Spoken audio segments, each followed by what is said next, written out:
দেখো বন্ধুরা, আজকে করব গিমা পাতার বড়া। এই যে গিমা শাকটাকে এরকম নেবে,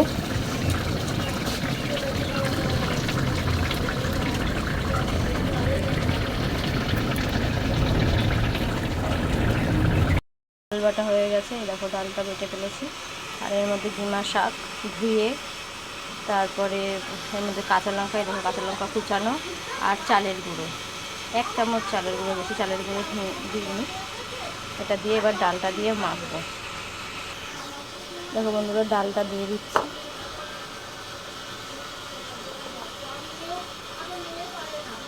ডালটা দিয়ে দিলাম।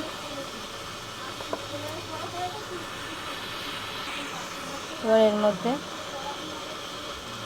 পরিমাণ মতো নুন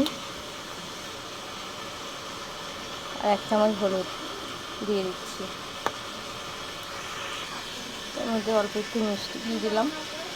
এবার এটাকে ভালো করে মাখবো। দেখো বন্ধুরা, মাখা হয়ে গেছে।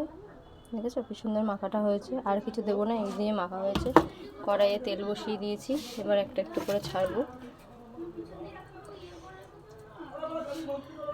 এটা গোল করে নিয়ে এরকমভাবে একটু চ্যাপটা করে নিয়ে ছেড়ে দিচ্ছি।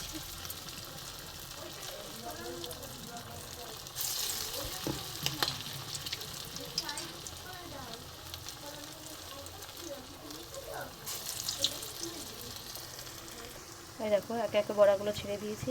এবার এই পিঠ পিঠ করে ভেজে নেব। দেখো বন্ধুরা, ভাজা হয়ে গেছে। এই দেখো বড়াগুলো উল্টে দিচ্ছি, লাল লাল করে। দেখো ভাজা হয়ে গেছে, উল্টো সাইডটা হবে। দেখো বন্ধুরা, লাল লাল করে ভাজা হয়ে গেছে। ও পিঠটা, উল্টো পিঠটা ভাজা দিচ্ছি। এটাও হয়ে গেছে, প্রায় নামিয়ে দেবো একটু পরেই।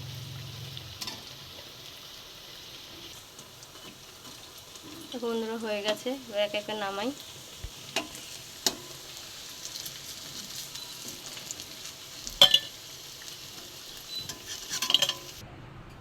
দেখো বন্ধুরা, বড়া হয়ে গেছে, সুন্দর লাগছে গরম গরম ভাতের সঙ্গে। এটা কিন্তু তিতোর বড়া,